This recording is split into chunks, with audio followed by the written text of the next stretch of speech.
in India to give this talk, but unfortunately this is how seminars work in this new era. So let's try to enjoy it.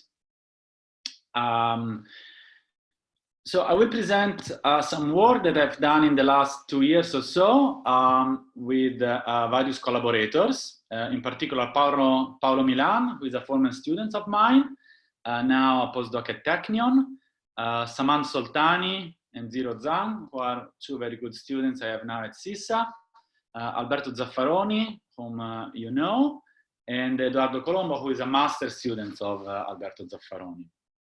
And I will talk about macroscopic black hole entropy in AdS5. And let me stress once again that feel free to interrupt me at any time if you have any type of questions or comments or criticism. All right. All right. So yeah. So as we know, one of the big challenges of modern theoretical physics is to understand quantum gravity. This is really a hard problem. Now, of course, we have a couple of well-defined theories of quantum gravity at our disposal. One is string theory. It's a great theory. We have a very good perturbative definition of this theory. Unfortunately, we don't currently have a complete non-perturbative definition of the theory. We know about some non-perturbative objects in it, but we don't have a full description of it. On the other hand, if you're happy enough to work in asymptotically anti-de Sitter space, so with a negative cosmological constant, then we can use holography or AdS5, and this really gives us a complete and well-defined non-perturbative definition of quantum gravity in the bulk in terms of an ordinary quantum field theory that lives on the boundary. And for this reason, this is the setup that I will consider in this talk, holography. So now, if we have, if we want to discuss quantum gravity in anti-de Sitter space, maybe we want to study the theory in a regime of parameters in which, as a sort of phenomenological regime in which it resembles gravity of the real world. And so in particular, we might want to consider large AdS space, compared with the Planck scale, such that quantum corrections are small. And this in the quantum field theory, in the boundary quantum field theory description, corresponds to considering large central charge, what is usually called large n, or large number of degrees of freedom. And this is not a problem. We know how to do large n, and in fact, the leading order theory even simplifies in many cases. Moreover, we might want to consider a large AdS space compared with the scale of higher derivative corrections to Einstein gravity, because we would like to describe some Einstein gravity with some small higher derivative corrections. These higher derivative corrections might come from integrating out massive modes, like massive string modes or some higher spin modes and so on. And this, in the quantum field theory, corresponds to the fact that the quantum field theory is strongly coupled. And this could be a problem if we want to use this boundary description to compute observables and then infer about properties of quantum gravity in the bulk, because if the quantum field theory at the boundary is strongly coupled, then it's hard to make computations. And so the point of view that I would like to take here is that we can try to take advantage of various non-perturbative methods that have been developed in the last, say, 20 years, and try to use them to perform computations at strong coupling in the boundary theory and learn about properties of quantum gravity in the bulk. Now, of course, there are many non-perturbative methods that have been developed and that are being developed. We could consider integrability, we consider the conformal bootstrap, and in this talk, my focus will be on, say, supersymmetric localization or the power of supersymmetry. Okay, so now if we have the possibility of studying quantum gravity in AdS, of course, there are many questions that we could ask, and in this talk, I will focus on the following questions. So can we understand the entropy of black holes? In fact, Bekenstein and Hawking found long ago that black holes have an entropy. They gave us this beautiful formula in which the entropy is proportional to the area of the horizon. And this formula contains H bar, which tells us that this is a quantum effect. So we need quantum gravity to understand it in details. Now, the fact that black holes have an entropy means that there are some ensemble of states in the quantum gravity. And if we use the holographic picture, this should correspond to an ensemble of states in the boundary theory.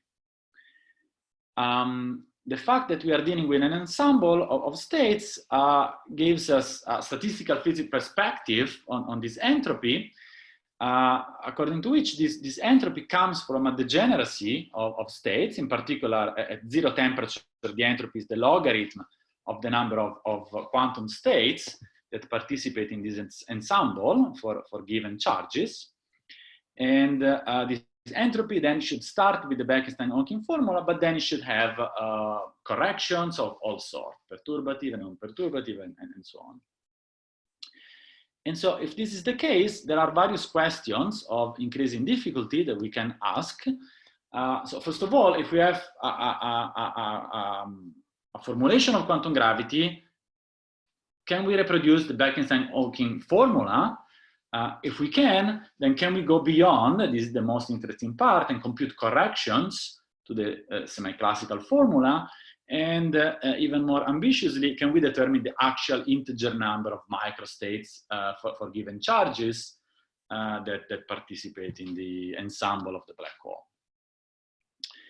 And of course, all these questions have been already addressed and are being addressed in the context of black holes in flat space. The whole story started with the seminal work of Strominger and Vafa long ago. And in fact, the results was one of the first big successes of string theory. The fact that string theory can reproduce the Bekenstein-Hawking entropy of a certain type of black holes, in particular BPS black holes, in asymptotically flat space-time.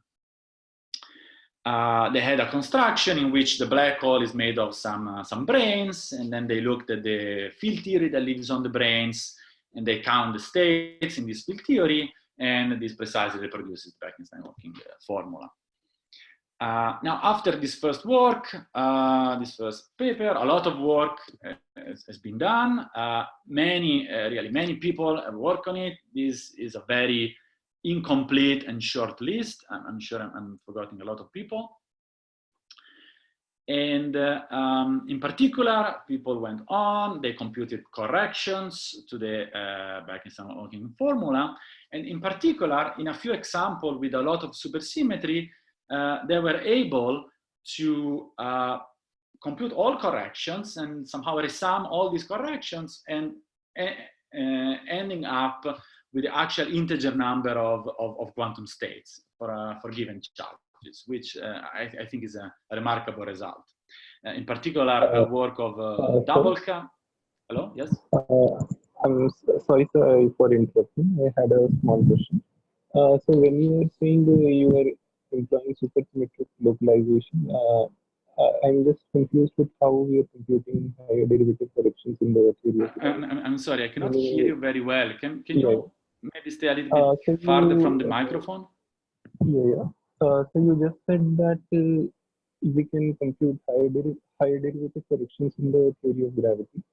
And I just wanted to know. I'm sorry, about higher derivative correction, you would like to know what? So there are higher derivative corrections in theory of gravity. So we are computing the entropy using boundary field theory. So since the boundary field theory is strongly coupled, I don't know the meaning. Is supersymmetric localization some technique used for computing the entropy of the boundary theory? Yeah, so I mean, the boundary theory contains all the information about the theory in the bulk.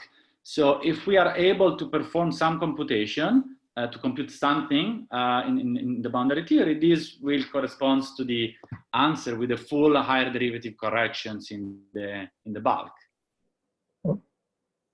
Thank you, sir.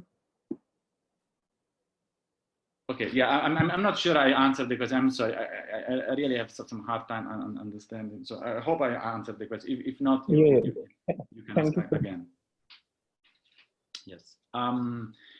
So yeah, so as I said, in a few examples with enough supersymmetry, people were able to do this astonishing computation where they go down and they compute the actual integer number of microstates.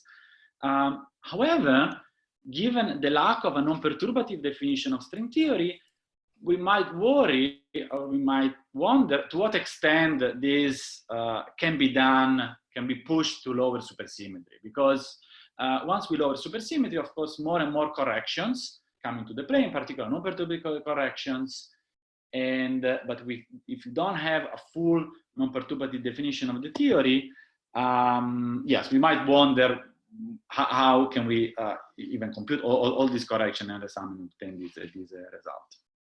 So for me, this is a good motivation to study this other setup, which is black holes in anti-de Sitter space. And well, this is a much less studied setup. I'm sorry, I just had another question, if you don't mind. Yes, Shreyansh, it's a bit difficult to hear you, so why don't you write it in the chat window, and I will ask the question to Francesco. Sir, is it audible now? It's better. Yeah, thank you, sir. I just wanted to know why we are trying to compute the higher derivative terms in the theory of gravity. Meaning, how does Wald entropy help us in knowing something? No, Shreyansh hasn't said anything yet. Let's wait till he gets to some concrete calculations. And meanwhile, why don't you type your question in the chat window? Okay, sir. Okay. Yeah. So, but let me say. So in this talk, I will not compute some higher derivative corrections. So I will not. As I said, there are lots of questions. So once you have a full quantum consistent and non-perturbative definition of quantum gravity in the bulk, there are lots of questions that you could ask. There are lots of interesting questions, and different people are looking at different questions. So one thing that one could try to do is, in fact, try to perform some computation in the boundary theory and extract the form of the effective theory in the bulk with the higher derivative correction. This is a very interesting question. This is not the question that I'm asking in this talk. In this talk, I will focus on the problem of black hole entropy. Of course, it could be addressed in this way by figuring out what are the high derivative corrections and computing them, and then using the bulk theory, the effective theory in the bulk to study the entropy. This is very interesting direction. If you want, in this, as we will see, in this talk, I will have a more modest, if you want, I will try to address the first question in this question that I wrote here. I will just try to reproduce the Bekenstein-Hawking entropy. This is the 0th order step that we have to do, and once we have done that, then we can go on. And much less work has been done for black holes in AdS. We are much more behind in this program. And so, if you want, we are still at the stage of making sure that Bekenstein-Hawking entropy can be reproduced. After that, we can start looking at corrections. And I will not do it in this talk. Okay. Yeah, so as I said, much less work has been done. The case of AdS3 has been understood long ago, or the case of BTC black hole in AdS3 has been understood long ago. In fact, in the very work of Strominger and Baffa, they use some duality frame to find some near horizon AdS3, which is dual to some CFT2, and they use Cardi formula to count the states. On the other hand, the case of black holes in 4 and more dimensions, much less work has been done. This is much more recent work, but now we understand it works. So in particular, the example of one example of black holes in AdS4 was understood 5 years or so ago. And it was possible to show that if you take the boundary quantum field theory and you count states there, in fact, you can reproduce the Bekenstein-Hawking entropy of some UPS black holes in this asymptotically AdS4. And after that example, this has been generalized to many other examples, very different type of black holes, different setups, different dimensions, and so on. So now the list of examples that we understand, at least at this semi-classical level of Bekenstein-Hawking entropy, is growing. People also started to look at corrections, but it seems that these corrections are difficult, at least in the case of AdS4. People like Pandazayas and Liu and collaborators, as well as other groups, have looked at it, but they needed to resort to some combination of analytical and numerical analysis. I don't think that there are many purely analytical results out there yet. So this is a very interesting direction. Now, in this talk, what I would like to talk to you about is the case of black holes in AdS5, and in particular, rotating BPS black holes in AdS5. Now, I think this example is interesting for a couple of reasons. First of all, because this example has remained as a puzzle for a long time, almost 15 years. And moreover, because it seems, although again, I will not talk about this, but it seems that computing corrections in this setup is maybe easier than in AdS4. Okay, so it's an interesting example to work out. So the setup that I will consider is the first studied and first found and most studied example of AdS-CFT is type 2 string theory in AdS5 cross 5, which is dual to 4-dimensional n equal to 4 superior means with gauge group SUN. And then later on we will generalize a bit. And it turns out that there are black holes, BPS black holes, that have been constructed in AdS5 cross 5. They have been constructed by reducing to some 5-dimensional gauge supergravity. But anyway, these black holes are there. The horizon area and so the Bekenstein-Hawking entropy has been computed. And so the question that I would like to ask is the following. Does n equal to 4 superior means contain enough BPS states, the correct number of BPS states, to reproduce this Bekenstein-Hawking entropy? Okay. Is there any other questions so far? Okay. So let me give you just a few details about these black holes. These black holes have been constructed by Gutowski et al.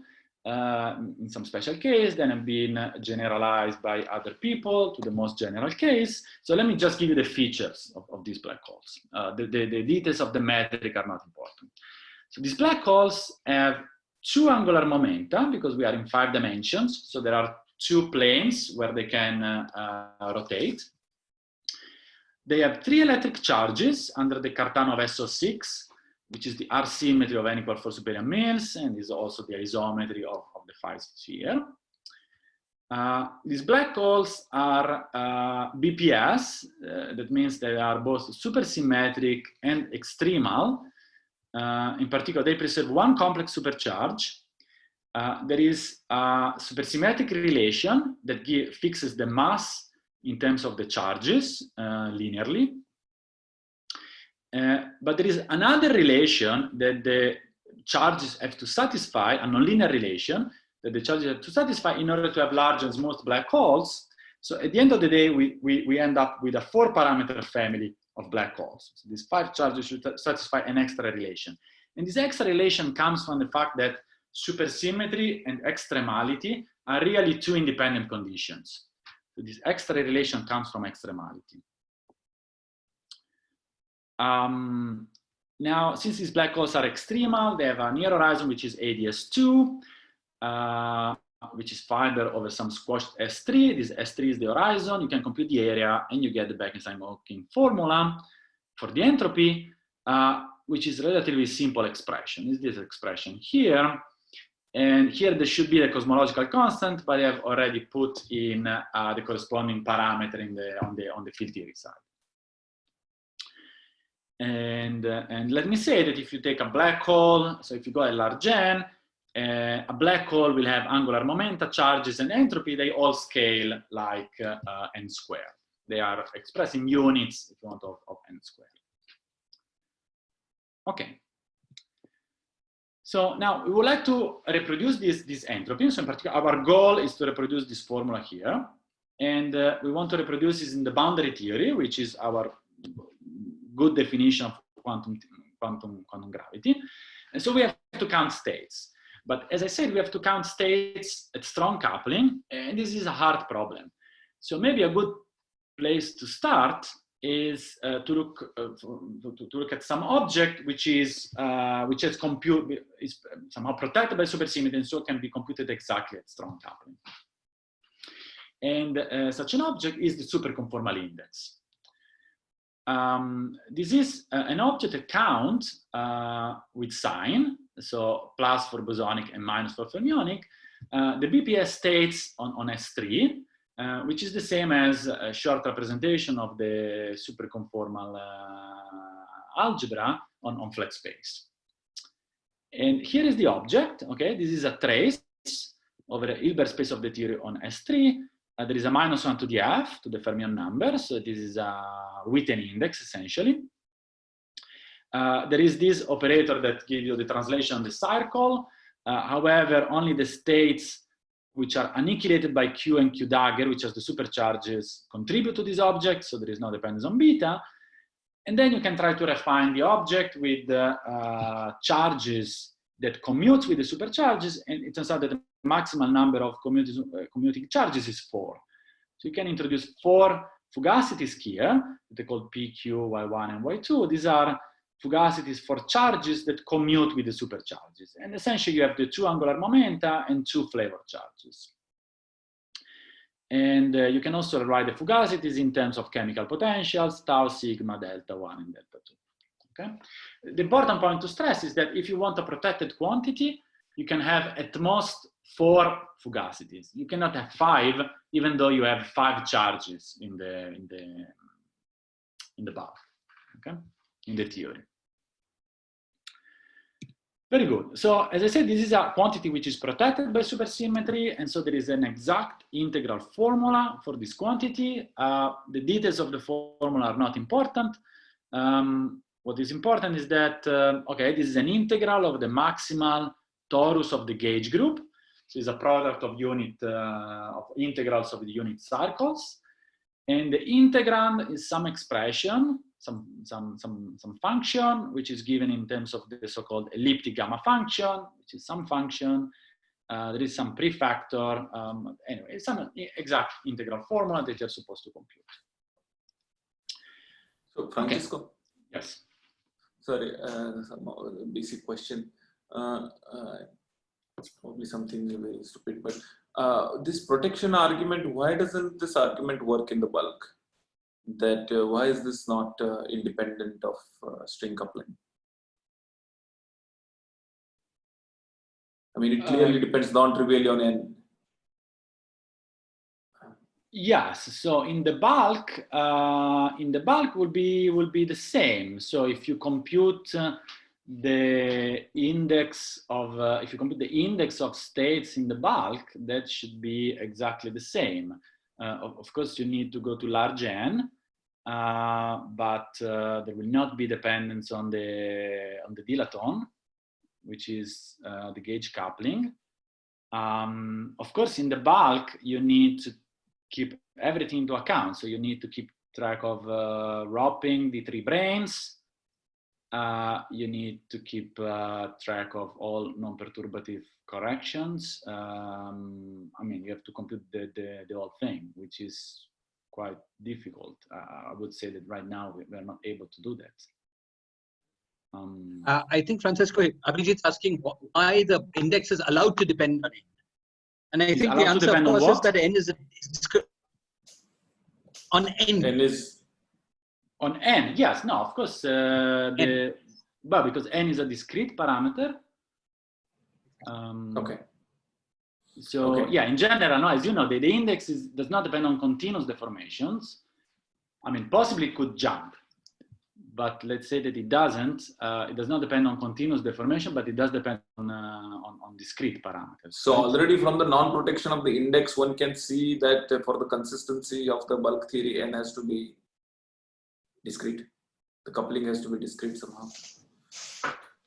Yes, yes. I mean, this discreteness of n, you can, I mean, of course, as you know, you can see it in many ways, like the quantization of the phi from flux on S5. Yeah. Okay. But also, yes, I mean, from the point of view of the index, if you, I mean, I guess if you had an analytic continuation of the formula, exact formula for the index for complex n, you would see that the coefficients of the index would not be integer, so that would not be good. The coefficients of the index must come out to be integer, right? Okay. Okay, fine. Okay, thanks for the question. Are there any other questions? Yeah, can I ask a question? Sure. This nonlinear relation between the charges, how is it reflected in the index? I mean, in the sense that if you take the nonlinear relation, move your charges around in the manifold defined by the nonlinear relation, does the index remain the same? So, okay, so first of all, the index is the grand canonical partition function. So the index does not depend on the charges. The index depends on the fugacities. And you cannot change the charges in the index, right? You can only change the fugacities. And okay, there are at most 4 fugacities that you can turn on if you want to have a protected object. Now, it's interesting that this reduction, if you want from 5 to 4, that happens in the index, also happens for black holes, because also there you can, if you give generic charges, you don't find a black hole. You find probably some, well, it's not really known what you find. For sure there is gas of gravitons. I don't know if there is something else. And as we will see, there is a nice interplay between the two, which would be important to extract the black hole entropy, but it's not an explanation. So I cannot give you an explanation why you have this reduction on both sides. What I can say is that, so from the side of the black holes, the reason why you have this nonlinear relation, as I said, is because supersymmetry and extremality are independent conditions. And there was recently a very nice, well, recently is now 1 year ago, 1 year and a half, work of Martelli, Murti, and collaborators, where they look at complexification of the black hole solutions. They go to Euclidean, they look at complex metrics, and there you can really separate the two conditions. They are really independent. You can have supersymmetric black holes, which are not extremal, but they are complex, but fine. And then you see that really supersymmetry give you the linear relation, and extremality give you some nonlinear relation, and for the BPS black holes, you have to impose both, and so this is why you have this double reduction. But from the Lorentzian point of view, if you take charges which are not along these on this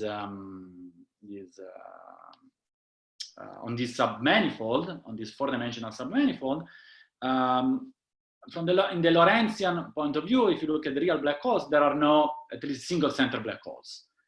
Now, I don't know about multi-center, I don't know about hairy black holes. There are some claims in the literature. It's not settled, the thing. But for sure, there are no single center standard black holes. Nice. Thank you. So Francesco, is the index is expected to count the BPS ones or also the extremal, only the extremal ones, in addition to the being BPS? No, the index is supposed to count supersymmetric. The index counts all supersymmetric states. So for a state, whether it is extremal or not, it's not even a question that you ask, right? I mean, it counts all supersymmetric states. Now, as I will stress later on, we expect that if you fix the charges and you look at all supersymmetric states for given charges, the dominant contribution comes from a supersymmetric black hole, so also extremal, if there is such an object. And if there is no such an object, then you should have a much less degeneracy. because there should be maybe just the Gauss of gravitons or maybe some smaller objects. But the index counts supersymmetric states, all of them. Okay. Sorry, can I ask a quick question? Yes. Maybe it's a little premature, but here, when you say count, as you have written, that you count with a sign, right? I mean, yes, because it's the index. Yes. So when you're going to use localization, so are you going to take care of that sign, or you're just going to count, you know, you're going to localize on some configuration and then find the answer? So, I mean, so are you going to, you know, what I'm asking is like, you know, you know, is there a real distinction between the index and the partition function as you? Yeah, so in a couple of slides, I will address precisely this point. So far, when I say count, I mean with sign, and in a couple of slides, I will address exactly the question you're asking. Okay, so, and just one more clarification. When you say temperature, do you actually mean the temperature, you know, which is this beta that you have written here in this expression? This is going to be your temperature, or it's going to be something? I'm not talking, yeah, I didn't talk about temperature. These black holes are extreme, so they have zero temperature. Yeah, so when you say extremality, you have a notion of temperature, right? So, you know, that, yes, so that is like zero temperature. So should I think of that as this beta here in the formula? Or yeah, so what happens is that, so this beta, so when you compute the index, you take some beta which is finite. You put your theorem S3 times S1, the size of the circle, it's finite, there is no dependence on beta, and you do your computation. Now, but the black holes are extreme, so they have zero temperature. Now, if you take the Lorentzian black hole, and you go to Euclidean, then, and you try to see what happens at the boundary, then at the boundary is like this beta is infinite. However, you can complexify the solution, and this is what this paper of Martelli, Morti, Cassani, Cabo-Bizet, and so that they did. You can complexify the metric by keeping the black hole supersymmetric, but you can give up extremality. Now, beta is finite, so there is a finite circle. The price you have to pay is that the metric is complex, and you can compute the on-shell action, and you find that there's no dependence on beta. So now, if you want to have finite temperature, you have a finite object, it's an Euclidean complex black hole, but the beta is finite. You compute the on-shell action, which corresponds to the index, but you find there is no dependence on beta. So if you want, you can then take beta to infinity. The result doesn't change. When beta is infinite, which is a sort of singular limit, then it's the black hole that you can weak rotate back to Lorentzian metric in real. Yeah, okay. Thank you. Yeah, so there is a sort of detour that I will also comment on in a well, already I commented on. Okay, any other question? There you go. Okay, so we have this index. So what is this index supposed to tell us? So this index encodes the weighted degeneracies. It's also weighted with this -1 to the f. Suppose that there is a single charge q, and so a single fugacity y. Then if you Taylor expand this index, and you want to know how many states counted with sign there are for a given charge q, you're supposed to look at the term y to the q and look at the coefficients in front. So how do you extract these coefficients? Well, you can do a Fourier transform, which is this formula here. And now if you assume that you have large degeneracies, you can apply set point approximation. And if you apply set point approximation to this, you reduce to a Legendre transform. So you just find the standard results in statistical physics that, well, the index is the grand canonical partition function with sign. There is always this with sign that I'm not gonna repeat now. And if you do the Legendre transform, you get the micro-canonical partition function with a zero temperature is the entropy, up to the fact that there is this final value. So this is what we would like to do. Compute the index and do the Legendre transform and try to extract this weighted degeneracy. And we are interested in charges which are very large. We go like n squared, so we should go very far in this expansion, and this is what makes maybe this computation tricky to do. Now, in fact, this computation was looked at long ago by Shiraz, by Suvrat, and others. And what they did was the following. They applied the starting point approximation to the integral expression that I showed you. And what they find is a contribution from a gas of gravitons in AdS5. So contribution which exactly reproduces the index of multi-graviton states in AdS5. So this was very nice. However, they didn't find a contribution from black holes. And this is the origin of the puzzle that was there. Now, one may worry that maybe these are BPR states with a very small fraction of preserved supersymmetry. It's just one complex supercharge. So maybe there are, in fact, huge cancellations due to this trace of -1 to the f. More generally, even suppose that we can find a contribution that corresponds to black holes. You could still ask, okay, maybe I might worry that maybe the coefficient is not the correct one. The order is correct, the entropy goes like n squared, but the coefficient is not correct because there are, again, these cancellations. And even if we can find that the coefficient is the correct one, we could still wonder whether this is just pure luck, that these cancellations do not spoil the result or not. So this question is always there, okay? And in fact, it showed up also here.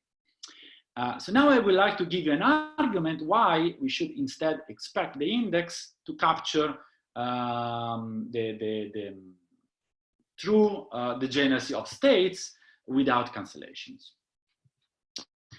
And this is not a new argument. In fact, it's an adaptation to AdS of an argument that Ashok-Sen devised for black holes in flat space, where you can ask the same question.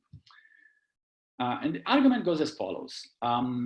So we take the black hole solution and we think of it as a sort of holographic RG flow in the following sense. So in the UV, close to the boundary, we have our four-dimensional theory. But then this four-dimensional theory is placed on S3, and you turn on chemical potentials. So this triggers an RG flow, and these RG flows that corresponds to the gravity solution of the black hole goes down to a one-dimensional theory. Essentially, you compactify on S3. And so this is a quantum mechanics. And the fact that in the near horizon you have AdS2 tells us that this should be a superconformal quantum mechanics. In particular, the superalgebra is SU1,1/1, whose bosonic subgroup contains the conformal group in one dimension and the superconformal R symmetry. Now, in fact, you can very trivially think of the superconformal index as the Witten index of this quantum mechanics. Literally, if you take the formula. But now we can play a trick. So we take the -1 to the f, we rewrite it as -1 to some reference R symmetry that we can easily find. There's an R symmetry such that -1 to the f is equal to -1 to this R symmetry. And then we take the real part of the chemical potentials here, and we bring them together with this -1 to the f, and we form this combination. And this combination can be thought of as a trial R charge, using the language of interligator Vecht when they studied A maximization. Because if you take an R symmetry and you mix it with some flavor symmetries, you find some other R symmetry which is equally good, and then you have a space of possible R symmetries. And notice now the phase is all here in this trial R symmetry. All these other, but this factor doesn't matter because it gives you 1. And this is not a phase, right? This is always positive. So all the phases, the dangerous phases are here. And now we want to use some input from holography. So now the rest of the argument is truly valid at large n. At finite n, this is probably gonna fail. So we have AdS2 in the near horizon, and AdS2 represents the normalizable states. Moreover, these states are invariant under the conformal group because AdS2 is invariant under SL2R. These states are also BPS because on AdS2 you can find the Killing spinor. So they are invariant under fermionic generators in the superalgebra. And then if you use the algebra, you can easily find that they're also invariant under the superconformal R symmetry. So all these states have 0 superconformal R charge. And this means that if you can tune these deltas, these chemical potentials, to the value for which the trial R charge becomes the superconformal R charge with respect to the infrared superconformal quantum mechanics, then you see that here you get 0, and and for all the states that corresponds to this AdS2 region. And so there are no phases anymore, okay? And so now we are really counting the states with a +1 for all of them. There are no dangerous phases anymore. Now, how can we figure out what this delta is, this special delta? Well, this is easy because if you take a derivative of the logarithm of the index, you see that you bring down a q. So this gives you the expectation value of q, which is the charge of the black hole. So it's easy to solve this equation. And then if you plug in, okay, there is this correction factor that you have to keep track of. So this gives you this formula. And so this formula shows that you can really expect to extract the true degeneracy of ground states of this quantum mechanics with the degeneracy of black hole states from the index, even though the index contains -1 to the f. Now, there is a small caveat that really we cannot focus on the AdS2 region in our computation because the index is computing the UV. It captures all states of the theory, including graviton states in the bulk. But if you assume that this single center black hole dominates the entropy, then this, which we expect it to be true at large n, this argument tells us that the index should in fact capture the entropy, and this -1 to the f should go away. Okay, and once again, this is similar to it's essentially a copy of an argument that Ashok has had for black holes in flat space. Sorry, Francesco, could you say again why everything contributes with plus sign? Well, because the states that are represented by AdS2, we argue that they all have superconformal R charge equal to 0. So once you tune this delta, such that this factor here is the superconformal R charge, then all the states have 0 here, and then -1 to the 0 is +1. Why the superconformal R charge is 0? Because, so AdS2 that represents some states. These states are invariant under SL2R because this is the isometry of AdS2. Moreover, you have a Killing vector in the bulk, so the states are also BPS. They are invariant under the fermionic generators. And now if you use the commutation relations of the superalgebra, you find that the generator of the superconformal charge is also 0 on the states. Once you have that these generators are 0 and the fermionic generators are 0, this also is 0.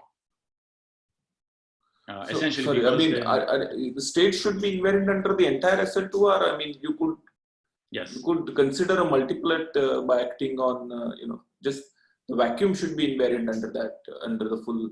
But yes, you could have but this AdS2 represents so the pure AdS2 represents the normalizable states, which are, if you want, the ground states.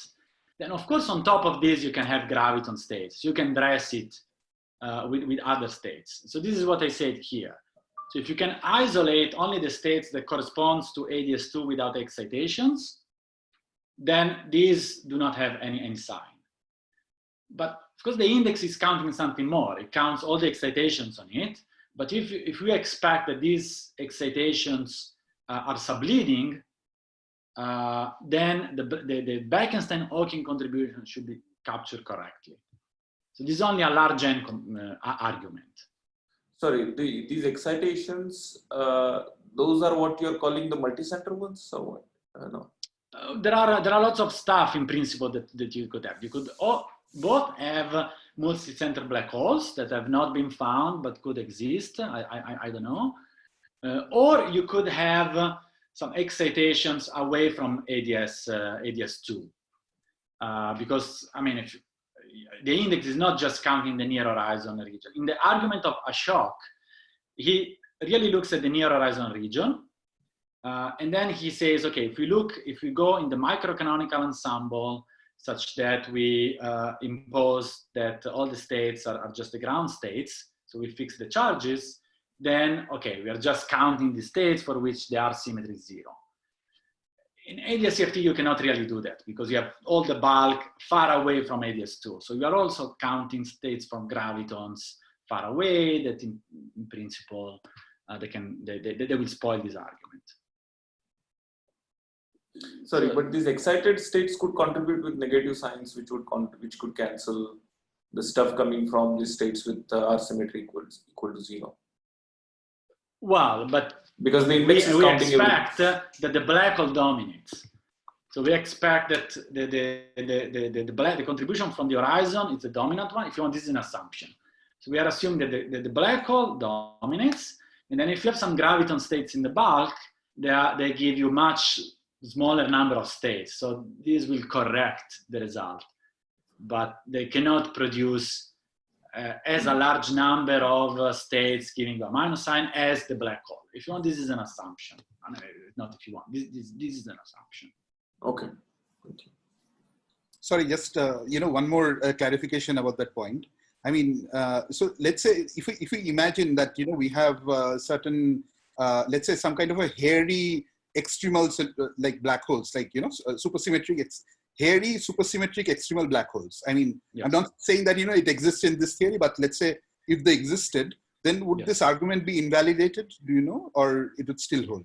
Yes. So the argument would be invalidated if there was some other supersymmetric object which doesn't have a near horizon AdS2. So in particular, these hairy black holes are not supposed to have well, they do not have, you can prove, they do not have a near horizon AdS2 if they exist. So they might give you a negative contribution that cancel. What I can say is that, okay, first of all, these hairy black holes, okay, it's not clear whether they exist or not. There are some paper of Jorge Santos and a collaborator where they claim they have found these solutions, but it's not clear if these solutions are regular or not. Even if you take these solutions and you compute the entropy, that is smaller than the single center black hole. So still, they should give you, since you have to sum exponentials, if one has smaller entropy, in the larger limit, this gives you a exponentially small, so this is a non-perturbative correction. I see. But it should appear, I mean, yeah, if these are states that still are captured by the index, you should expect that these still are captured, and maybe they should show up. I don't have an answer on this because, but what I can say is that the hairy black hole solution that have been constructed has smaller entropy. So the ones that we know of are not going to spoil this argument. Okay. Yeah, thanks. Sure. Okay, very good. So now the bottom point is that we should be confident that the index should capture the entropy of black holes. And on the way of this confidence, in fact, in the last few years, there's been this problem has been revisited, and new results have been obtained. So in particular, two approaches have been developed. One is called Cardi limit. One is large. Francesco, sorry, in your presentation, maybe I missed something. You said if your deltas were a particular delta hat, then all this should happen. Yes. But your deltas will in general be arbitrary, right? Or yes. So okay. So if you want to capture, okay. So what this argument tells you is that when delta is tuned to delta hat, then this index counts the number of states and you go in the microcanonical ensemble, okay? Then this object captures the full degeneracy of states, okay? And you have to use this formula. So you have to evaluate the index, we have to take this expression and you evaluate it at the delta hat that solve this equation, and this should be the black hole entropy. Now, if you look at this formula, you recognize that this is Legendre transform. So this is also what you were supposed to do from the standard statistical physics argument that the microcanonical partition function is the Legendre transform of the grand canonical partition function.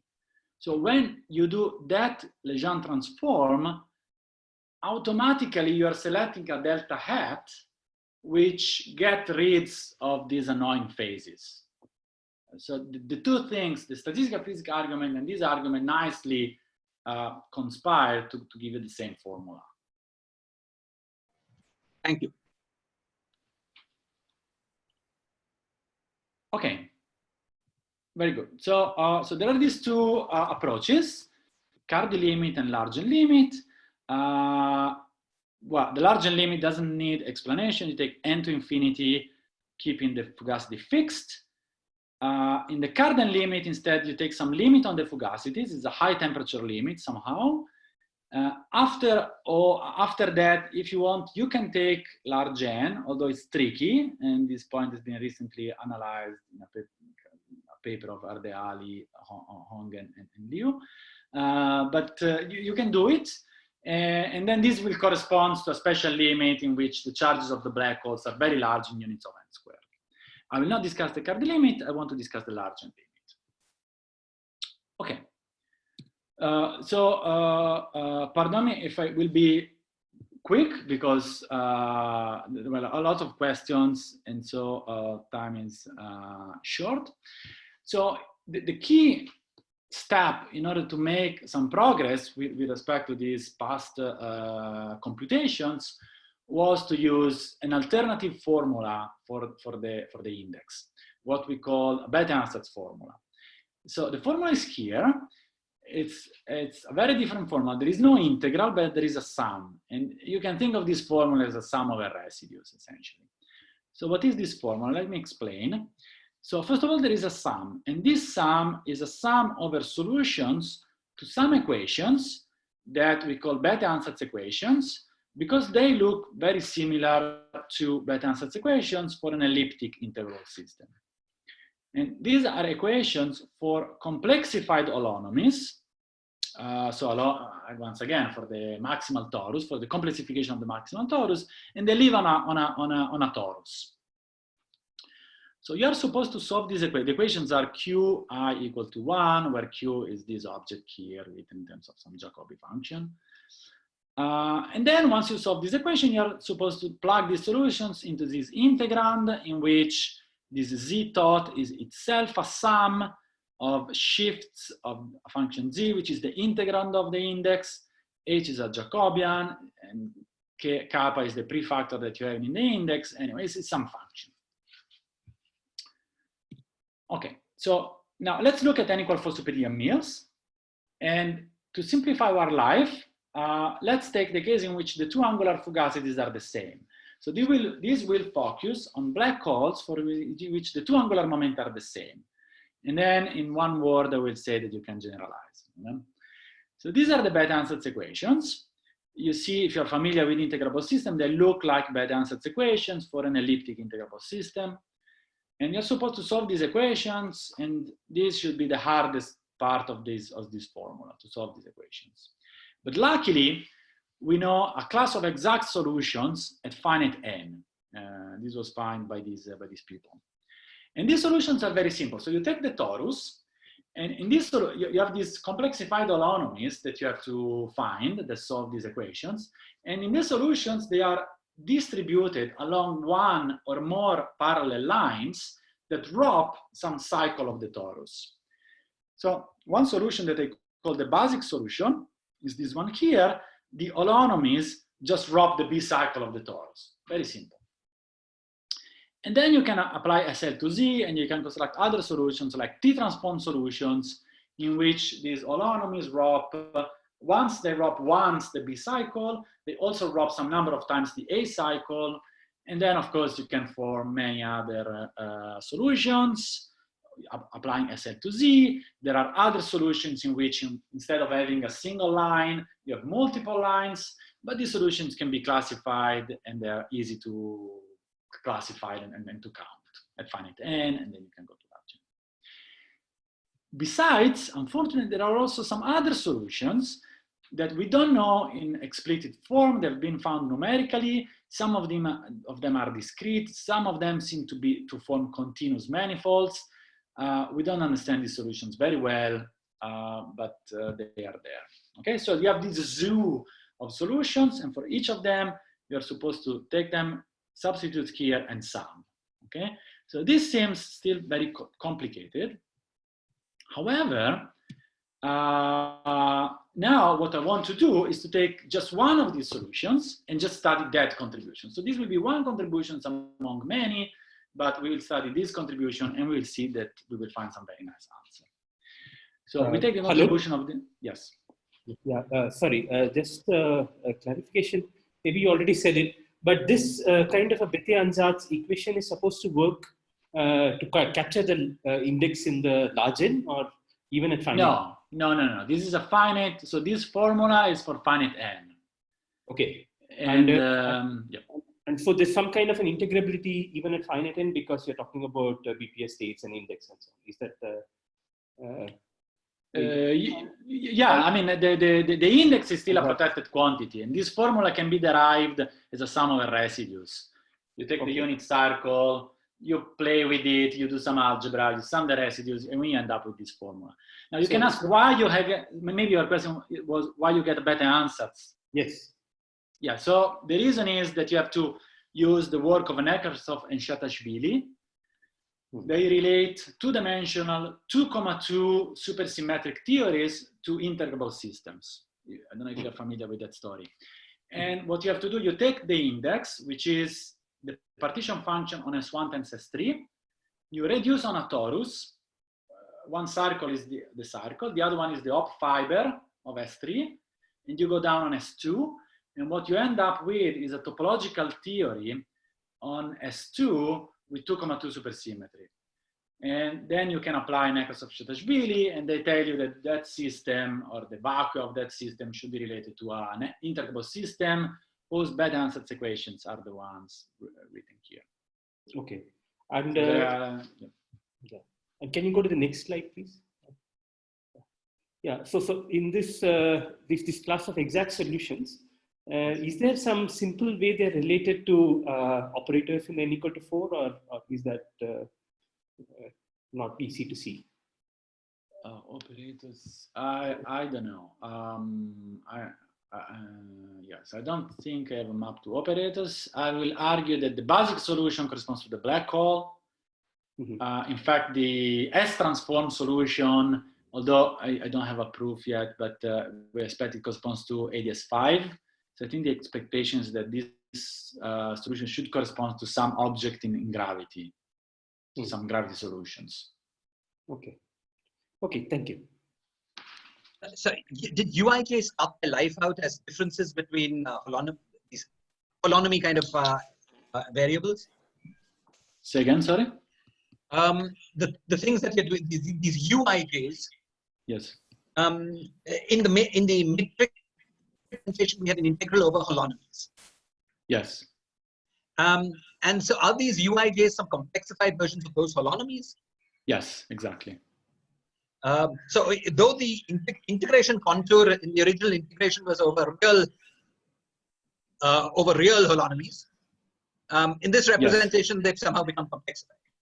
Yes. Okay, thank you. Yes, yes. So you start with the real holonomies. If you go on the complex plane, there's a unit circle. And then you take an extension of the integrand, which is analytic. And then you play the standard game of, it's a bit subtle, but you change the contour and do some residues. Okay, thank you. So, Francesco, are these solutions somehow related to the saddle points of the matrix model also? Or no? Oh, so this is a very interesting question. One could expect yes, but this has not been shown. There's been some progress by Murthy and more recently also Martelli, Cassani, Cabot-Bizet, but they do something slightly different. So they take again the integral expression for the index. So okay, if you could try to say, okay, let's just take the analytic version where the integrand is analytic function, and let's try to find saddle points of that. This is difficult, and so far nobody was able to find the saddle points. What they do is that they do a different extension away from the real line, which is a non-analytic function, is a real function of two variables. And then they find saddle points of that function, and these saddle points are precisely these solutions to the Bethe Ansatz equations. Mm-hmm. And then they say, okay, and then they evaluate these saddle points. Now, this is very nice. There is still one point which is not clear to me, which is, okay, now if your extension is non-analytic, in what sense this saddle point captured the original integral, because of course you cannot deform the contour to go through these saddle points. And so they have various clues that this still makes sense. Yeah, I mean, it's very nice direction. I don't think it's completely understood yet, but I guess they're working on it. And yeah, it's a very interesting possibility. But yeah, it would be nice if there was just, okay, this a one-to-one correspondence between these solutions and saddle points of the analytic version of the integral. Unfortunately, we expect that there should be something like that, but we don't have it yet. And in that case, the stuff that you are summing over at each saddle point, at each solution, should somehow capture some sort of a determinant about it. Yes. Yes. I mean, the full quantum answer, right? That should be a full exact. Yeah. So this should be the on-shell, the value at the saddle point, and this should be the one loop because it's a Jacobian, and because of supersymmetry and localization, it should be all, and you shouldn't have any other contribution. I see. Okay. Thank you. Okay. So what we did was to look at the basic solution. So just one term in this huge sum, take the large n. Now it turns out that when you sorry, Francesco, very briefly, saddle points are a large n notion, whereas so far it sounds like everything you're doing works also at finite n. Yes. From that point of view, is the correspondence between these two things clear? Oh.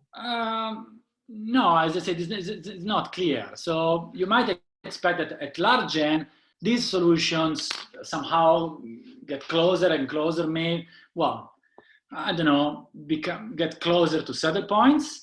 But yeah, I agree with you, it's not clear. These solutions exist at finite n. You can take SU2, and we did the exercise. You do SU2, you can check that this formula reproduces the integral, but it's not a saddle point approximation in that case. Yeah, I agree with you. It's not clear.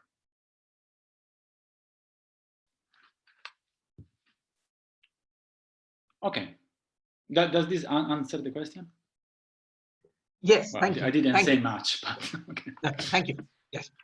I mean, if there is supersymmetry, maybe the large n doesn't play much role in localizing the integral to saddle points even at finite and perhaps.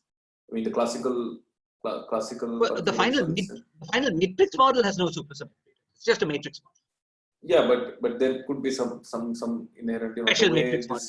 Yeah. Okay, because here also he's getting just one. I mean, one is expecting only one loop as a result around each of these saddle points. Well, all he's doing is taking matrix model, which was given, and rewriting it in some way.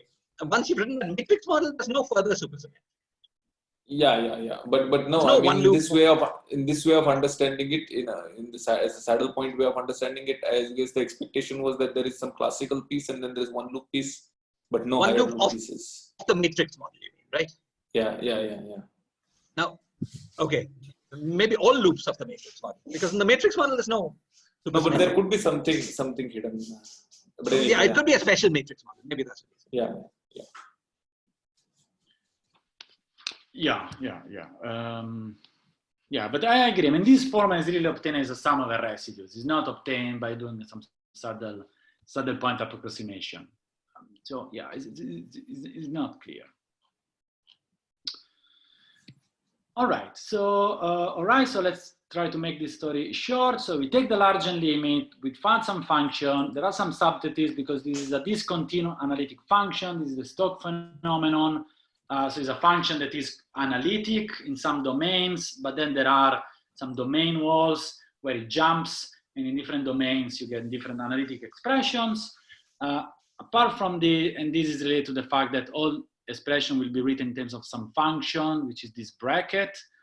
I'm not going to explain what this function is. It's some piecewise analytic function that essentially takes the fractional part of the real part. But anyway, you can write a very simple expression in some region, in some other region, in some other expression, which is simple, but I'm not going to write it. So it's a very simple expression. And now we ask, okay, can we extract the black hole entropy from here? And there is another small caveat that I would like to highlight, which has to do with something that we discussed before. So now we want to extract the degeneracies, but there are 5 charges, and when we only have 4 fugacities. So if we do the Fourier transform or Legendre transform at large n, we are not going to get the degeneracy for fixed charges, but we can only fix 4 combinations of the charges, and the 5th charge is summed over. So it seems that we are in trouble because we are summing the contribution of different black holes, sum over this R charge. However, and here there is this nice interplay with supergravity. If you remember in supergravity, we don't have black holes, at least as far as we know, for generic charges, but only on a submanifold of the charges. And in particular, if you fix the 4 combination of charges that corresponds to the index, to the fugacity of the index, and you look at the line that you're summing over here, you discover that there is at most 1 black hole. And so really in this sum assuming that the black hole dominates the sum collapses to the contribution of a single black hole.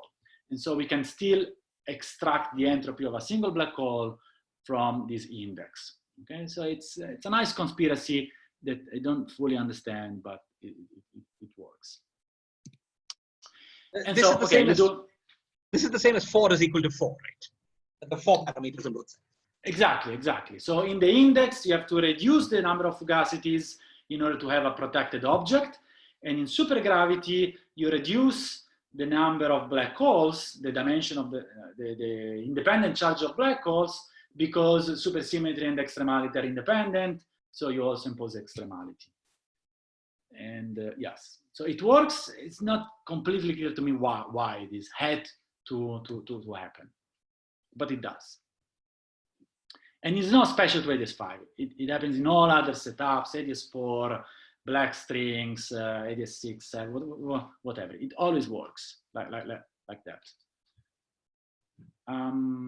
Okay, so now you take this expression, this simple expression, you do a constraint Legendre transform, and you reproduce this nice square root formula that I showed at the beginning. So we declare victory, we are happy, we reproduce Bekenstein-Hawking. All right. So now, okay, and over time, so let me just really quickly say a few comments, okay, and mention a few generalizations we can do. By the way, are that since this is okay, the main point of the talk, are there any other questions on this? Do take your time, Francesco, if you want some. Okay, but yeah, I will squeeze it. Okay. So one comment is about all these other solutions. So we just look at one contribution in this large sum. What about all the other ones? Now, first comment is that all these other ones are not suppressed in terms of n. They all are of order n squared if you compute them. We are in the process of computing all of them, so we have some results that I'm not gonna present here, but they're all of order n squared, so they all compete.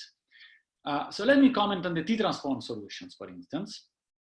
What you can see is that, so first of all, the contribution of the T-transform solution is the same contribution as the basic solution, but essentially you just have to shift tau in the formula.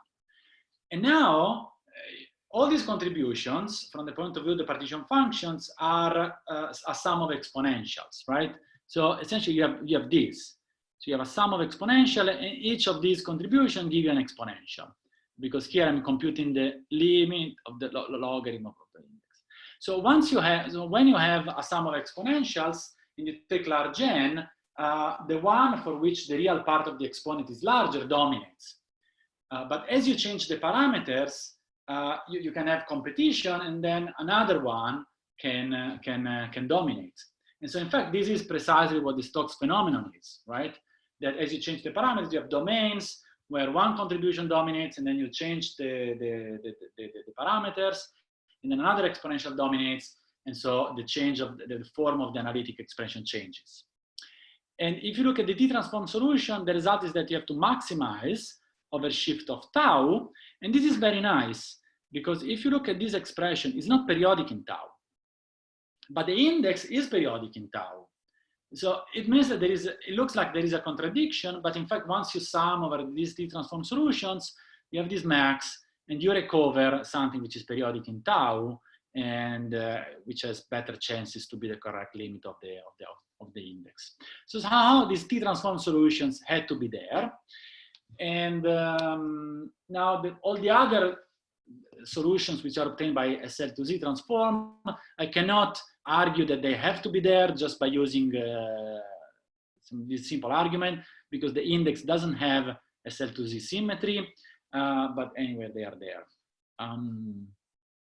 Now, well, Abhijit recently had very interesting work about SL3Z that acts on these geometries. I'm not sure if maybe with that the tail analysis one can say something more. I've not analyzed it yet, so that would be interesting to know. Hello, Francesco, a question. Yes. Yeah. So I was just trying to understand this. So this invariance under tau goes to tau plus 1. Yes. So in the this is same as the shift in the theta, right? From the Yang-Mills point of view, it's just theta going to theta plus 2 pi. The periodicity. No, because that is the gauge coupling. No. So this tau is not the gauge coupling. So maybe this is something that I should have figured.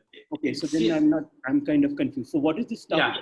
Yeah. So okay, first of all, we are looking at the superconformal index. There is no dependence on the gauge coupling. It's also on the theta angle. This tau is the chemical potential for angular momentum. So let me go back to the formula. So this is the index, and there are two angular momenta, fugacity P and Q, and tau and sigma are the chemical potentials. And I'm focusing on the case, because it's easier, where tau is equal to sigma. So in principle, there should be a tau and a sigma, but here there is just a tau. So this SL2Z is some, it's not the S-duality group, it's some other. It's not a S-duality group, and in fact, it's not a symmetry of the index. It's a symmetry of the Bethe Ansatz equations. The tau into tau plus 1 is a symmetry of the index, just because if you use the correct variables, all the charges are integer, and so you see tau and tau plus 1, P is invariant, the charges are integers, and so it's invariance of the index. But SL2Z is not an invariance of the index. Okay. However, when you get to the Bethe Ansatz formula, the Bethe Ansatz equations are invariant. So first of all, the tau becomes the tau of the torus where you have to solve the equations. So part of the problem has SL2Z. In particular, the Bethe Ansatz equations are invariant, you can prove, are invariant under SL2Z, but the integrand is not invariant. So even though these solutions organize into orbits of SL2Z, once you take the solutions and you plug them back in the integrand, they all give you different results. And so there is no symmetry. But there is symmetry under tau and tau plus 1. So is it this H which breaks the symmetry, or again? This factor H, the analog of the one loop determinant, is that the thing that breaks? Also Z breaks the symmetry. Also Z itself breaks. Yes. Okay. So they're all integrand. And if you go back to this Necroswin-Shetashvili construction, you understand it because you reduce on the torus, which is S1 and the op fiber of S3. Now this torus is in fact the torus, morally speaking, where these holonomies live. Okay, so it's a geometric torus. It's a torus in space-time. I mean, not really because it's where the holonomies live, but it derives from there. The point is that the two circles are not on the same footing because one is a true cycle, but the other one is the op fiber of S3. So they are not on the same footing. So when you do S-duality, it's not invariant. Okay. Okay. Thanks. And does the S-dual solution give you the graviton gas? Although I was not able to prove it, I think so. in the sense that if you take the S-dual solution, the one which all the holonomies are on the A cycle, so first of all, it corresponds to your saddle point. Okay, it's not, so it's your saddle point. So when you plug it back in the formula, Z should give you your result. But then there is this H, and I was not able to compute H yet. So I cannot prove it, but at least I see that the contribution, instead of being of order n squared, is of order 1. And since it corresponds to the saddle point that you found, I think it should be the gas of gravitons. It's very much like AdS3 in some sense. The black hole is one guy and the S-dual of that is. I'm sorry, what? Sorry, it's very much like AdS3, right? Where something on one side gives the black hole, whereas you S-dualize it, you get the graviton.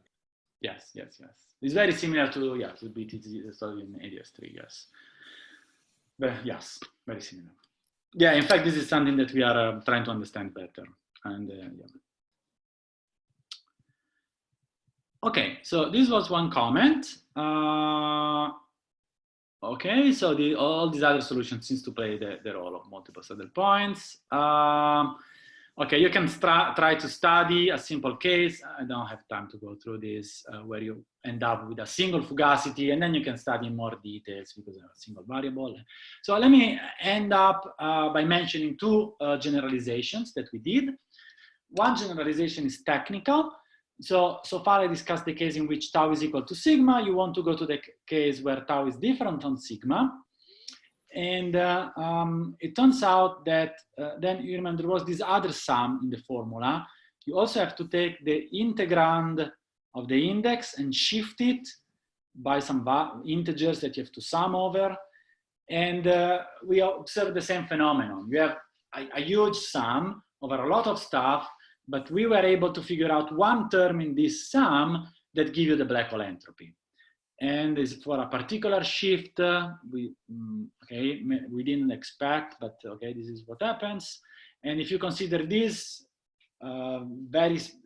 this is only one term, you take the larger limit, you get the same formula as before, but now instead of tau squared, you have tau sigma. And in fact, if you take the Legendre transform of this, you get now the entropy for generic charges. So if you want, this completes this microscopic derivation of the entropy for now generic charges. Here also, Francesco, A and B are taken to be integers. Yeah, so this is a subtlety of this Bethe Ansatz formula. Okay, let me comment on that since you asked. So this formula only works when the ratio between tau and sigma is a rational number, in particular is real and is rational. So then tau and sigma must be multiples of a common omega, where A and B are co-prime integers.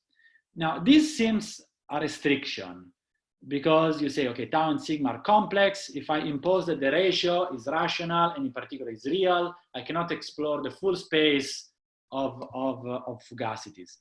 However, then you use that the index is invariant under integer shift of tau and integer shift of sigma. And if you use that, essentially, because if tau and sigma is a rational ratio, but if you shift one of them by one, it's no longer rational, it's no longer real. So then you can collect all possible representation of the index, so use this fact, and then you can prove that the set of points such that tau and sigma, you can first shift by integers. This doesn't change the index. And then they end up having a rational ratio. This is a dense set in the full space of complex independent fugacities. Okay. And so this formula, okay, is not ideal, but it's good enough to explore the full space of fugacities. Thank you.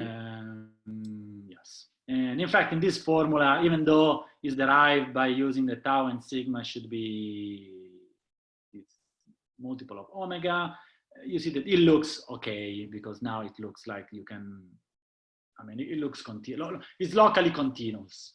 Okay. Okay. All right. Okay, so this is one generalization that we did. The other generalization that we did was to go from n equal to 4 superior mills to more general n equal 1 superconformal quiver gauge theories. So these are theories in which you have multiple gauge groups. The gauge group are SUN. You have matter in the bifundamental or adjoint representation. And this is interesting because this should be dual to now AdS5 cross Sasaki-Einstein 5. So it should be more general geometries. So, okay, there are various subtleties because, okay, the theories are more complicated. But at the end of the day, for instance, if you restrict to toric models and holographic quivers, you end up with a very simple formula.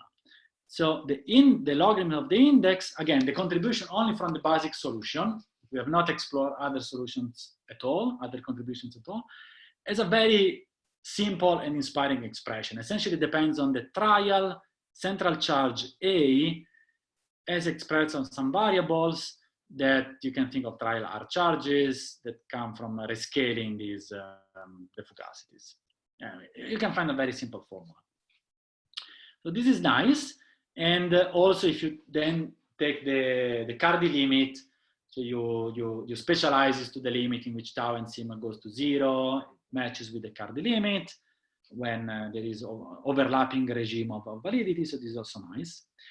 And so in principle, we have a prediction for, you know, a lot of black hole, entropy of black holes in AdS5 cross Sasaki-Einstein 5. Unfortunately, essentially no BPS black holes are known in these geometries. And I didn't realize it yet. It was kind of a shock for me, but this is the case.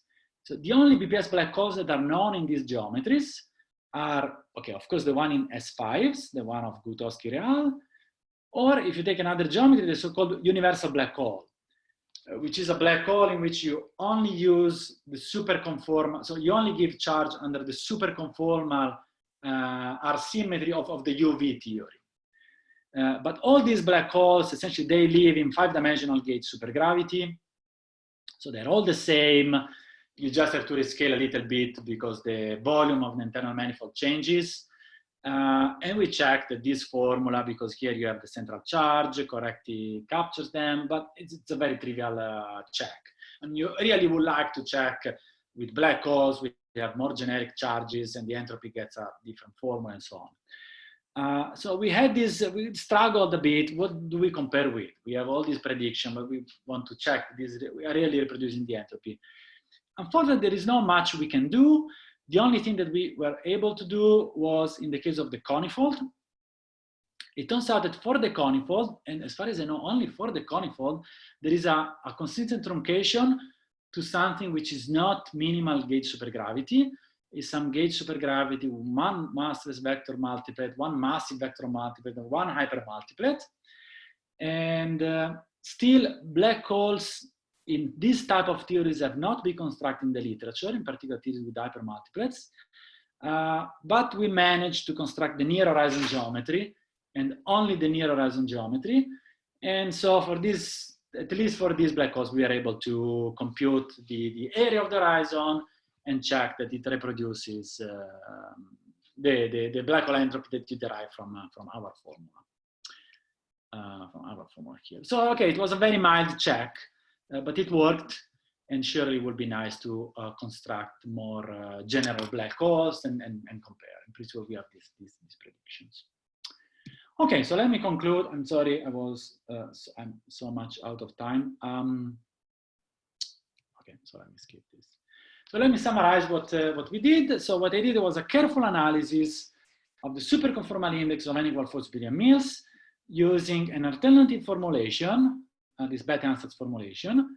And at large n, it turns out that there are lots of contribution in this formula. Is a sum over Bethe Ansatz solutions. And each of them somehow seems to play the role of a saddle point, although as we discussed and stressed, it's not clear if this is the case, on why it's the case, and so on.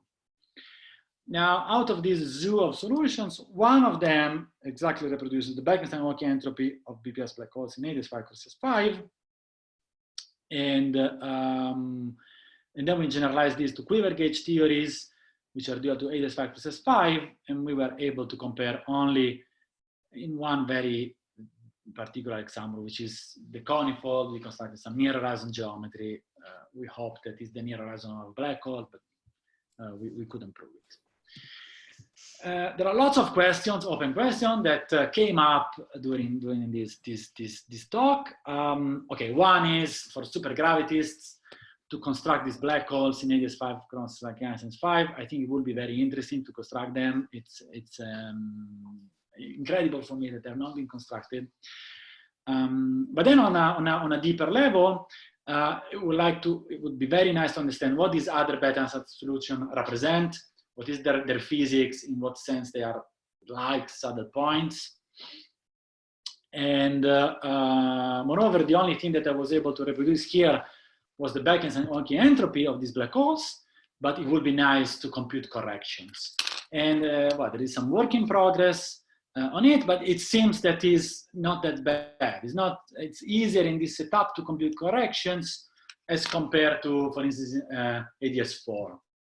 Where people had to resort to numerical analysis to compute corrections. And okay, more ambitiously, although I don't have really anything to say on this point, I mean, of course, it would be nice to extract some universal signatures of quantum gravity that maybe would be possible to compare with experiments or set up in real world gravity. This will be fantastic. I don't have anything to say about it. So thank you very much for your attention, and excuse me for going so out of time. Well, thank you very much, Francesco, for a wonderful talk. Let's all unmute ourselves and clap.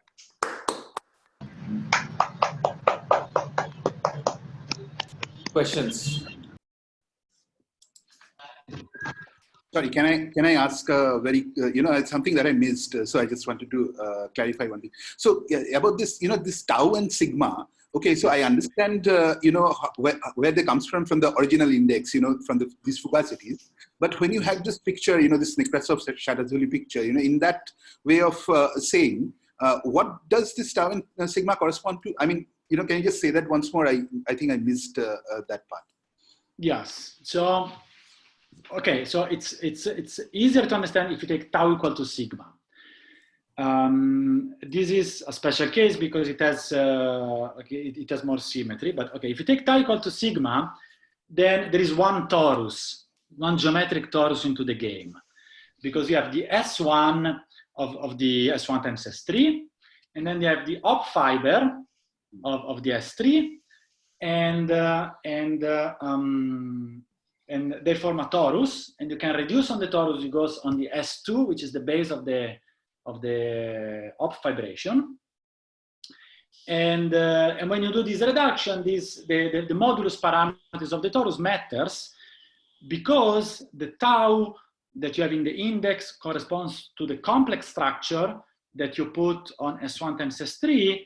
And when you do this reduction, you have to do it in a way that it's compatible with the complex structure. And so the tau is the complex structure of this torus that you reduce on. And so everything that you end up with in 2 dimensions, so in particular this topological theory of which you have to compute some partition function, everything depends on tau. So the observables of this topological theory depends on tau. Now, if you take tau different from sigma, it turns out that you can do this reduction. So you can still do the reduction, but you have to do this reduction in a way which is compatible with the complex structure of S1 times S3. If you want this procedure to make sense, to preserve supersymmetry somehow. And you can only do it if the ratio between tau and sigma is rational. If it is not rational, you cannot do it in a way, you cannot do this reduction in a way such that the complex structure, essentially the complex structure divides the torus from the base. Instead, if tau and sigma have a rational ratio, then you can do this reduction, and essentially the full geometry is a ciphered fibration on S2, in which the fiber is a torus, and it's compatible with the complex structure. So these restrict you to this case. The tau and sigma have a rational ratio.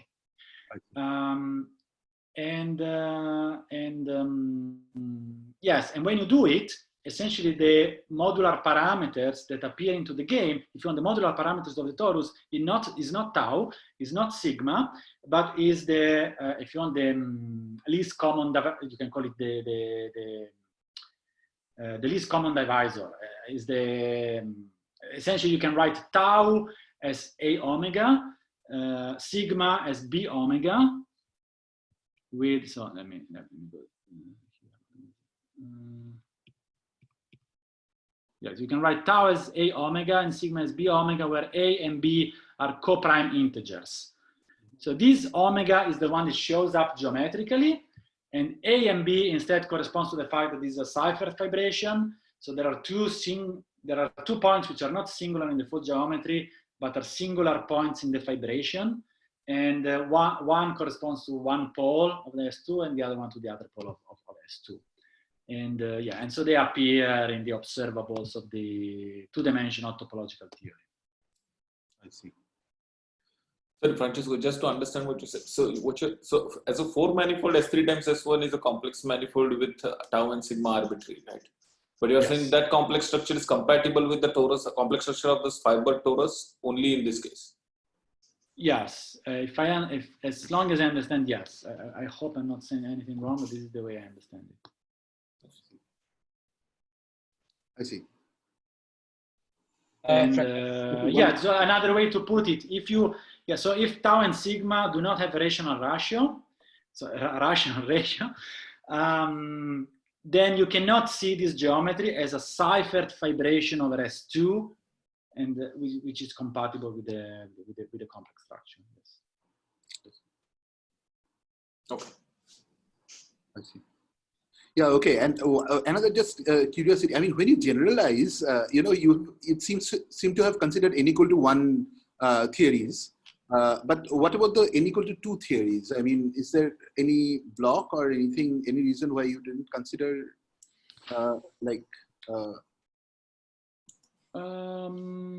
No, not really. Let's see. No, I mean, you could do, I guess you could do n equal to 2 as well. For sure, the index is well defined. Okay, maybe, let's see. So maybe something that I can say is that, okay, if you do n equal to 2, then in 10 dimensions, you will have orbifold singularities on the internal manifold. I think this is unavoidable. But it shouldn't be an obstacle. After all, when you construct the black holes, you construct them in 5-dimensional gauge supergravity, and then you uplift. So yeah, I don't think it's an obstacle. You could do n equal to as well. I see. Yeah, I don't see a problem. All right. Yeah, we didn't analyze any. So the only specific model we analyzed was the conifold. But yes, yeah, I think there is much more one can do, and for sure studying n equal to should be interesting. Yes.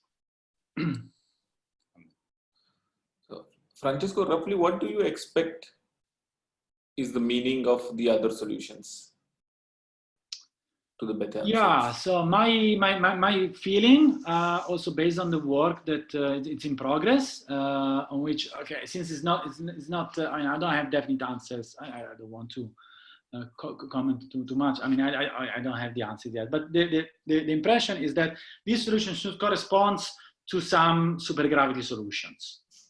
So the basic solution should correspond to the black hole. This it seems it's confirmed by the computation of the Bekenstein-Hawking entropy. The S-transform solution should correspond to AdS5.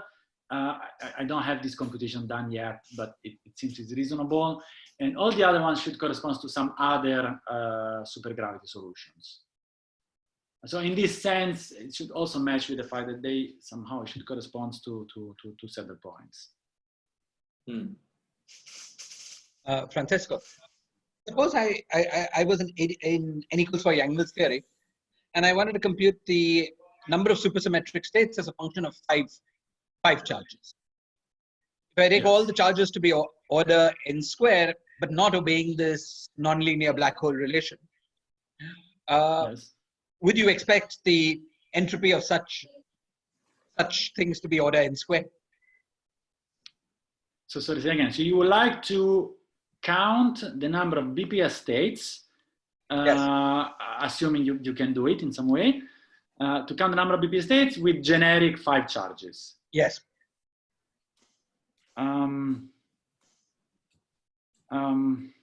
Yeah, so what I expect is that, well, okay, I think that the question boils down to whether there are some either hairy or multicentered black holes or not.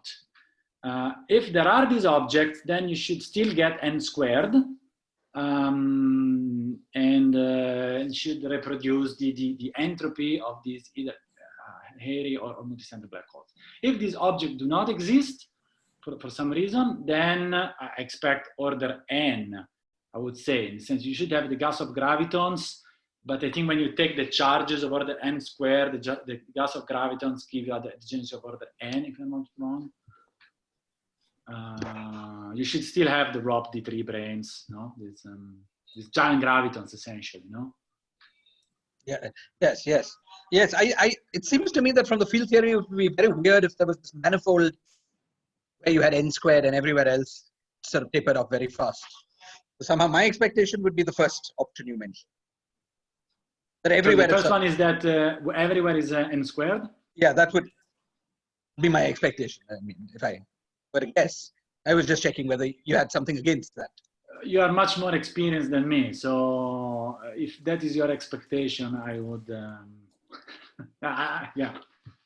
I don't know. I mean, I don't really have much to say. The only thing that I can just repeat is that there are these solutions of Santos and I cannot pronounce the name of the collaborator, where they claim they have found these hairy black hole solutions, but they are constructed numerically, I think. So they start from non-extremal black holes, and then they take a limit in which they become extremal, and they claim that now they are also BPS. There is something strange. They have diverging tidal forces. I really don't know if this is acceptable or not.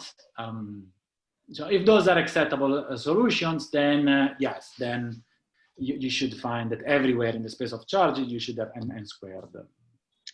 So one more question along these lines.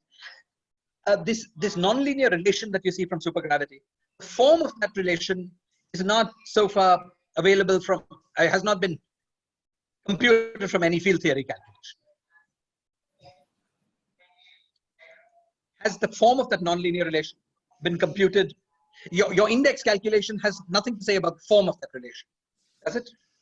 I mean, there is a way in which you can obtain it, although it's a way that I don't understand well. And the way in which you can understand it is the following. So let's go back for a second to this formula. Okay, let's take this formula, okay? So let's see. So you have the charges. So you do the this Legendre transform, okay, where you plug in all these charges, and let's plug in generic charges here, and let's remove the real part. Of course, we expect the local entropy to be real, but let's not write the real part here. Now, in general, if you plug in generic charges, you get something complex, and so this does not make sense.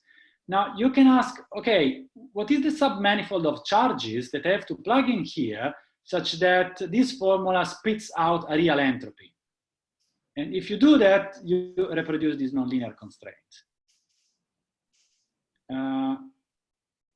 Of course, this perfectly, I mean, this is the same in supergravity. So if you do the same in supergravity, and this is what was shown by Martelli, Murti, Cassani. I see that Cassani is in the audience, so if I'm saying something wrong, he can correct me. Okay, they show that the logarithm of the index, but if the logarithm of the index, as you expect, no, is the on-shell partition function, they find the same formula for the on-shell partition function. And in gravity, then you can, because in gravity you do have this nonlinear constraint, because in gravity you understand that the nonlinear constraint comes from the condition that black holes are extremal, then you understand that you have the same formula. And so in gravity, you can see that the Legendre transform gives you real entropy precisely when the charges satisfy the constraint that corresponds to extremality. So in field theory, you have the same. So you have a way of deriving from field theory the constraint. I just don't understand it well. Why there should be this fact that in field theory you find complex entropy from this formula, and it's only real when the charges are that's very interesting. Thank you. I don't understand. Yeah, that is very interesting. Oh, one last question, please. If we were interested in supersymmetric, the number of supersymmetric states as a function of charges, up to charges of order n, we expect these to be given by the mass of gravitons, and for charges of order n square, we expect these to be given by black holes. But there's this space between n and n squared. And I was wondering whether your analysis of the index tells us what can be used to tell us what we expect for the in-between space.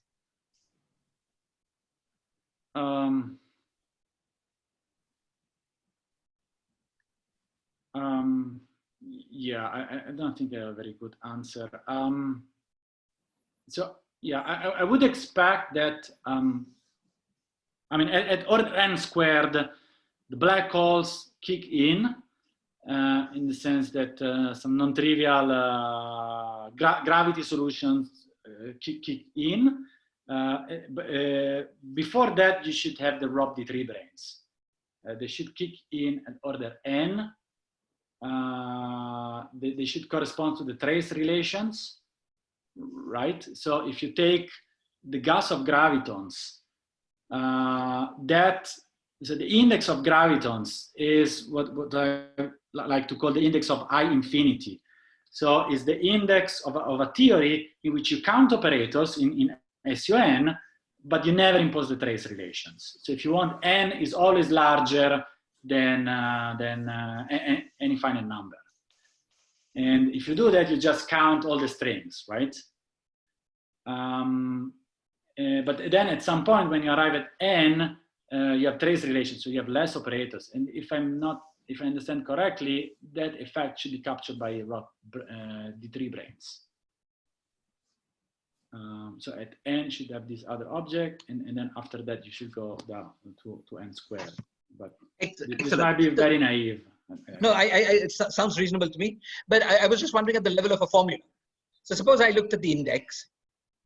Is it right the index grows like, suppose we take the simplest index, this thing with one parameter, which is one fugacity, which people sometimes call x. Okay. Call the chemical potential associated with that one guy temperature. Okay, so x is the one thing, and I call x is equal to e to the power minus beta, and I'm going to call that beta associated with the temperature. Okay, so right. So suppose we look at this index, and is it right that the index for the gas of gravitons gives you growth, which is like entropy goes like square root of energy, where energy is conjugate to this temperature? Yes, I think this is what comes out. Yes. So it's 1 times square root of energy. Okay, so at energy equals n squared, that gives us an entropy equals n. N, yes. If we just put that in. So this is what you were saying. Yes. Yes. Whereas we know that the correct answer for at energy equals n squared is n squared. Yes. So the formula has to change between somewhere in the middle. right? We know that it's square root of energy up to n, and then the black hole formula from n square, and there has to be a new formula. And I was wondering if you could pull out that new formula, and then later worry about interpreting. Just do the algebra to pull out the formulas. Just from the index formula, forgetting about what it means. Yeah, I mean, I guess to the formula would be, I mean, suppose that I write as the index as a sum of two exponentials. One exponential is the one for AdS5, and the other exponential is the one for the black hole. And then, although I've not looked at this, but so of course for n large, the exponential for the black hole dominates, so I give you the correct related black hole entropy.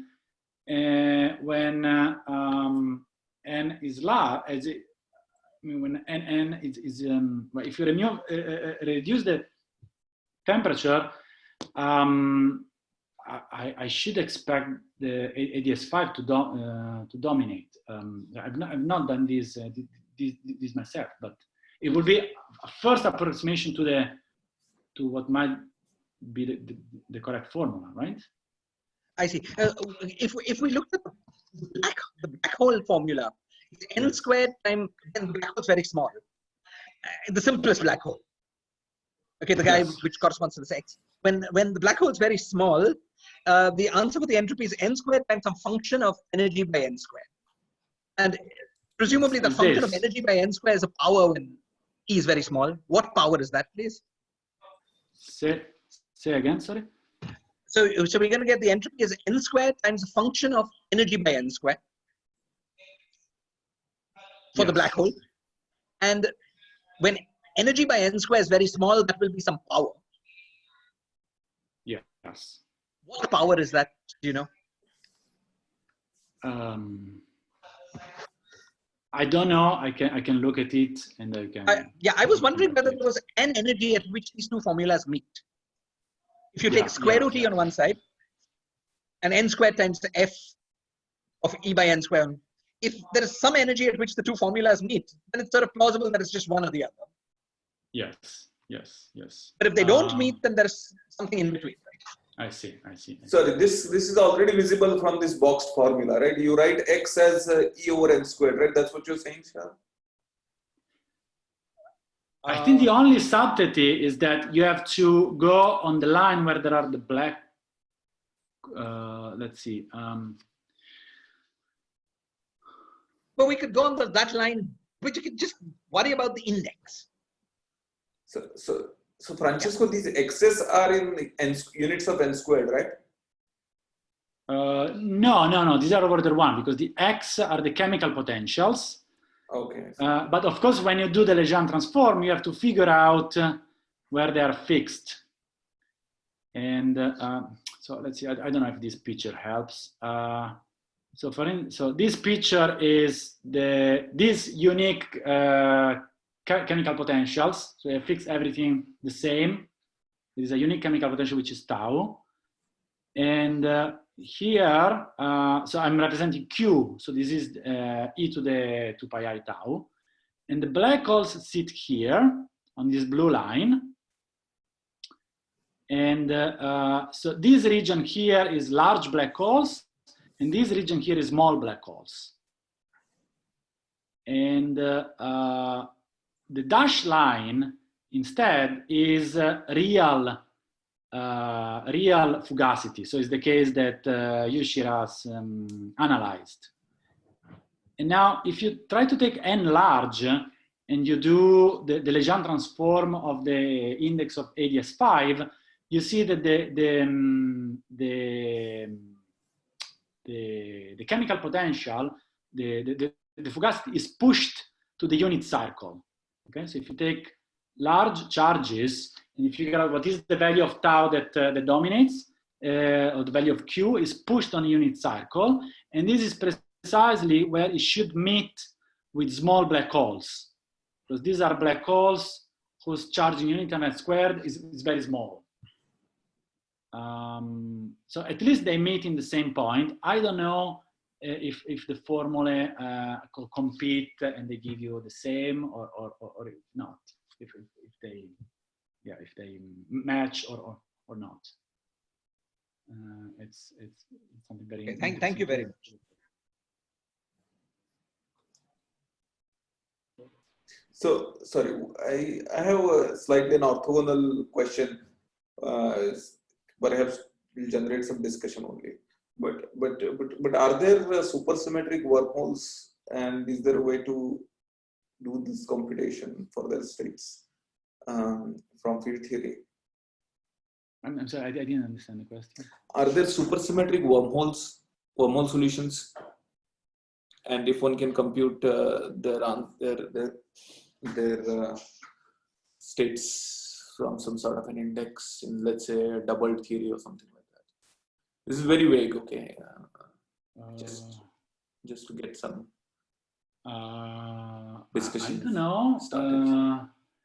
I don't know almost anything about these wormholes. The only comment I can make is that, but again, I'm not an expert, but if you take extremal, so we are looking about these BPS black holes, which are extremal. And if they are extremal, I think that there should be a completion, which is another side. Right?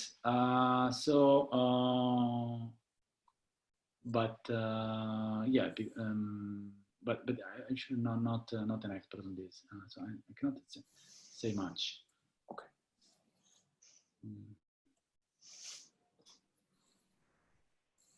I mean, this is just in this discussion of this wormholes that people.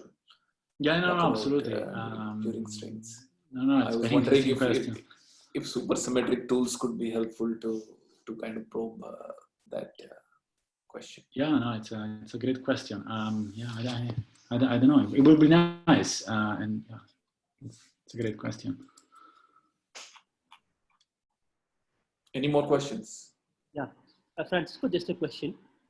So this is regarding this Bethe Ansatz equation.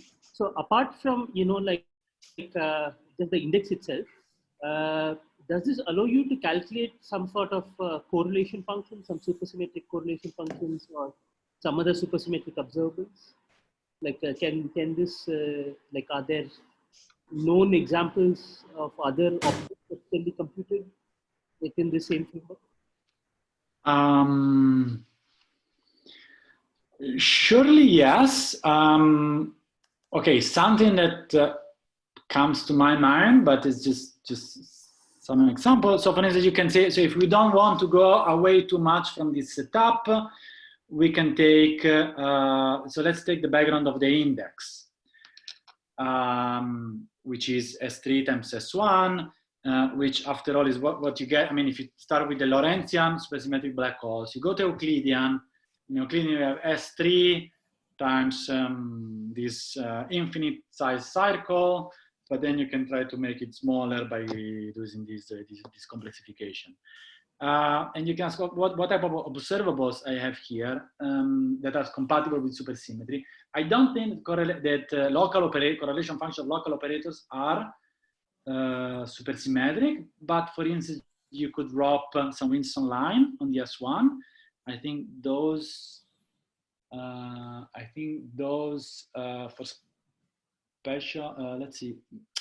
Okay, I'm not either those or maybe some surface operators are supersymmetric. For sure, some surface operators are. The surface operators definitely are. Yes. Yeah. So okay, so that would be one example. So it would be some surface operators.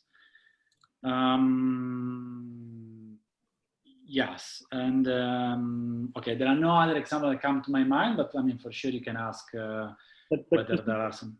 That the corresponding question can be answered in supergravity, and when you can match. Is there some hope of doing that? That there's some surface operator insertion with the index on the field theory side, which I can compute, and then there's some other calculation I can do in supergravity other than entropy, which I can match.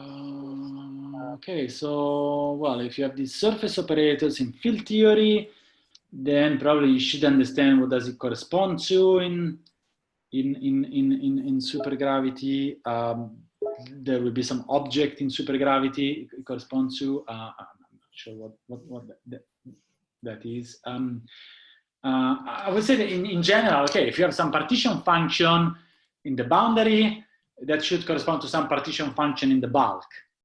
And if you have some insertions, that corresponds to some extra object in the bulk. Now, for the case of the entropy, it turns out that there is this relation that was stressed by, once again, Martelli, Murti, Cassani, Cabot-Bizet, that the entropy of the black holes is the Legendre transform of the on-shell action in gravity, but then the on-shell action is completed by the index.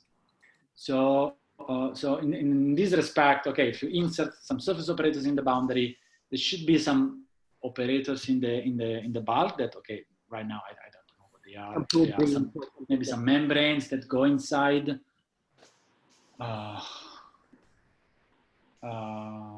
Yeah, I mean, you have to figure out. So these will be surfaces in space-time. Maybe there are some D3 branes that rope something in S5 as well, and then there are some rope T3 branes, or maybe some other type of branes. And then you have to compute some minimal area, and you have to compute the on-shell action, and that corresponds to the correlators. So, so I understand the answer is, so it looks like in principle doable. I mean, of course, the details have to be looked at, but that you don't see any abstraction to the. Yeah, no, I don't see any abstractions. Yes. I mean, of course, I mean, there are so many, as I said at the beginning. So first of all, you could try to apply many different type of, if you want to use this logic, right, that you have a strongly coupled quantum field theory that captures gravity. There are lots of different methods you can use. Conformal bootstrap have been used, for instance, to extract, S matrix in the bulk. If you want to use the method of localizations, there are lots of different type of observables that you can compute with localization, and they should correspond to various type of different observables in gravity in the bulk. So it's definitely very rich setup where there is a lot to say. Okay, thanks. Okay. If there are no more questions, let's thank Francesco for a wonderful talk again. Oh, thank you very much for all these beautiful questions. Thanks, Francesco. Thanks for taking the time to do this. Well, thank you very much for inviting me. It was very nice.